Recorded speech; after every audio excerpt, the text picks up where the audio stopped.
how difficult is it for a micro brand to really be successful? I think it is incredibly difficult. It goes beyond just selling watches. You know, there are micro brands out there that pump out a Submariner homage or a Longines homage or a Seamaster homage, and they'll sell a bunch of watches. You know, but there is nothing substantive to those watches. It's just fluff. It's just a brand trying to profit off of another brand's hard work and lovely design. That is something I have no respect for. And again, when a watch is original, it's hard. Here's the thing. It's hard for them because watch fans seem to be so hypocritical.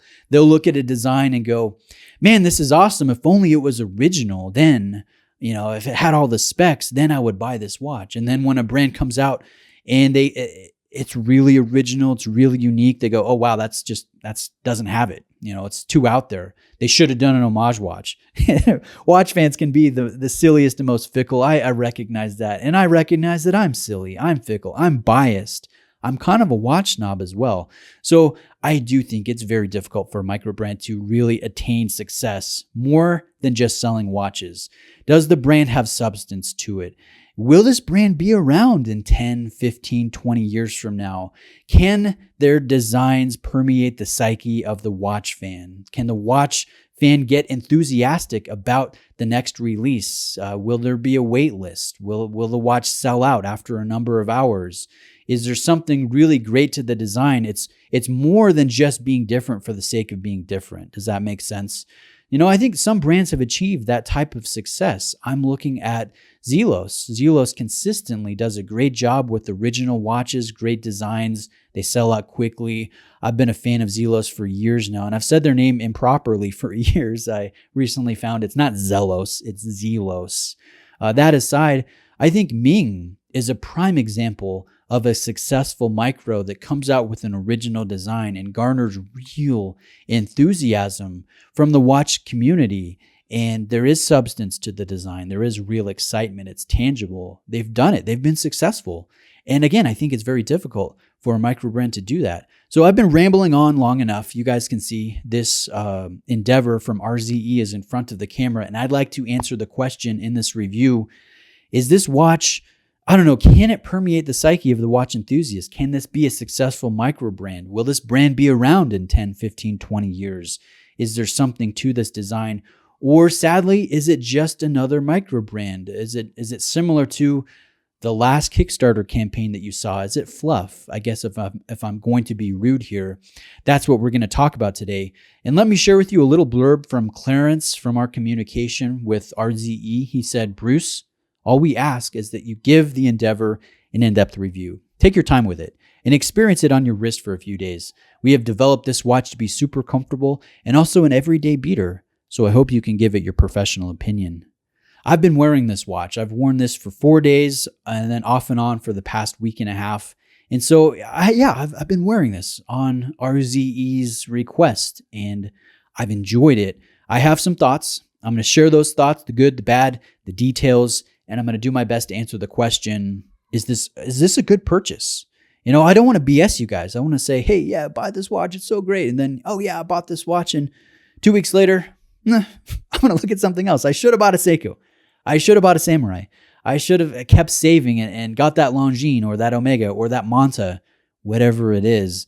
I'm going to try to answer those questions for you. 40.1 millimeters in diameter, 46.2 overall lug-to-lug length, 12.6 in overall height, 20 millimeter lugs tapering down to 16 millimeters at the clasp, 200 meters of water resistance.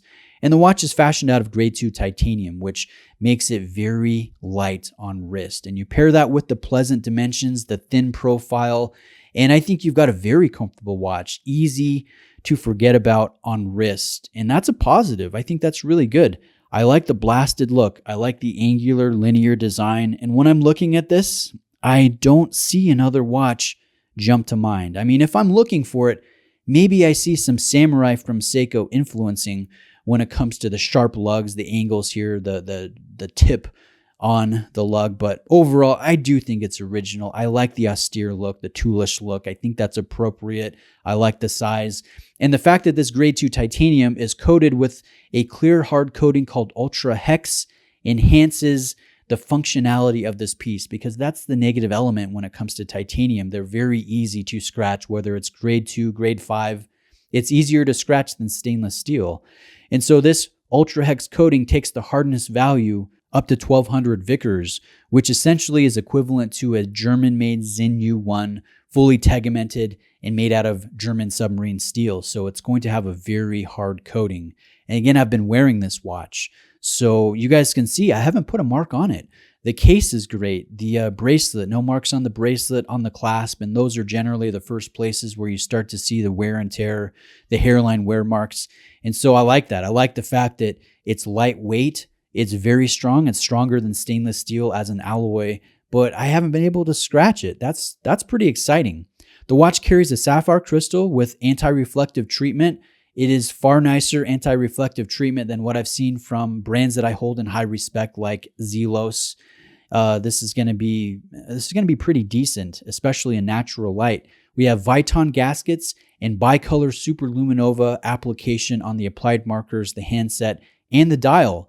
Now, I will say the longevity is pretty good when it comes to the hands and the markers. When it comes to the bezel pip, the triangle there, and when it comes to the printed dial, sadly, those are pretty disappointing and they fade after, about 15 minutes. It's difficult to pick them up, which is not a very satisfying element. The watch carries the Seiko NH38A movement, so 24 joules, 21,600 beats per hour, 41 hours of power reserve, and this does not have the day or the date complication, and there is no ghost position in the crown, so I can unthread the crown, pop it out to the only position, I hack the balance, and I can set the time. Now, the NH38 from Seiko, this is regulated in the factory before it's sent out to a range of -20 to +40 seconds per day, which is a large amount of acceptable daily deviation. Now, fortunately, it's not likely that you'll get a bad egg, where you're getting +35 seconds or -17 seconds per day. It's possible. I will say, with my couple weeks with this watch, it has been averaging +9 seconds per day, which I think is pretty dang good. I have to remember the price. This watch will come in under $400. And so when I think about the price, and I look at the grade 2 titanium, the lume, the hard coating, the sapphire crystal, the Seiko movement, the pleasant dimensions, the originality, the screw links, the drilled lugs, the taper, the milled clasp. I look at this and I look at the price, $359, and I go, yeah, this is a value proposition. It is well suited to be an everyday beater, to be very comfortable, to disappear on wrist. And I can respect that. I do have respect for this RZE Endeavour. Now, is it exciting? Is this a watch that's going to entice me to part with my money for? No, I don't think it is, but maybe that is my bias and my snobbery and my experience of where I am in the watch hobby right now. I mean, I had days where I would buy Microbrands. I had affordable watch days where I never looked at a watch that was over $500. I look at my collection now and I wear an Overseas. I wear a Speedmaster. I wear a Submariner. I wear my latest Panerai purchase, the titanium base here from 2006. And so personally, no, I wouldn't, this wouldn't break my rotation. It's not exciting enough for me to purchase and wear on an everyday situation or even an occasional situation. And I know how snobbish that sounds.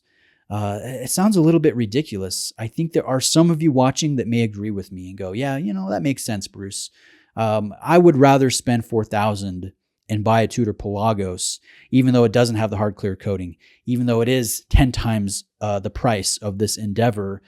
And is it 10 times the watch? No, it's not. There are clear differences, and I don't have to pretend that it's so much better because it's not. But I also don't have to pretend that this RZE is so great and is equivalent to a Pelagos because I don't think it is.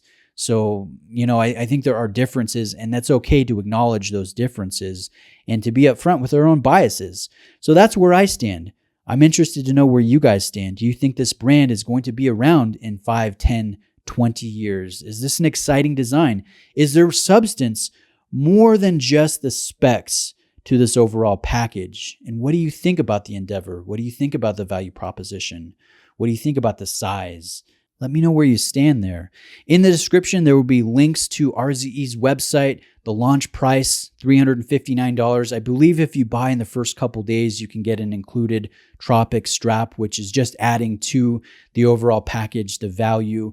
After this goes into production, the retail price goes up to $459. So if you're interested, definitely save that $100 and get in at the launch price. They're anticipated to be completed in March, ready to ship to customers. And in full disclosure, I am being gifted a production version of the Endeavour, and I will be giving that or doing a random draw for the members of my Discord server, just as a perk. I really appreciate the support. I enjoy the community that we've built. And so if you're interested in that, a link's in the description. We're going to be giving away an Endeavour, a Mitch Mason, a Serge Panchenko Model 1, the latest DRZ from Dorenzo. We're going to be giving away one of those as well. So, I mean, there's going to be some fun perks there, and this will be part of that. So technically, you could consider this a sponsored review. But if you're still here, I think you've recognized throughout the video, I've talked about the good, but I haven't shied away from mentioning the negative elements and then my own biases and my own opinions here. So guys, thanks for watching. Oh, you know what? I completely forgot probably the most important thing about a dive watch. Let me share with you the bezel action, and I'm going to be quiet. I'll shut my trap so you guys can hear what this sounds like.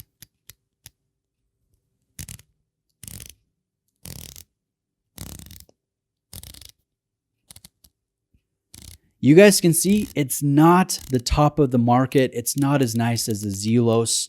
But again, for sub $400, I compare this to a Seiko Samurai or a Seiko Turtle, which is in the same price from the mainstream brand. It's misaligned. It's mushy. It's going to be much better than a Seiko, but probably not as good as you would find on a comparable Zelos. It's, I would say, in the middle, but leaning on the Satisfactory, if that makes sense. So guys, that concludes my presentation. All of the links are in the description. Thank you very much for watching today. Hope you have a great day, and I'll see you next time.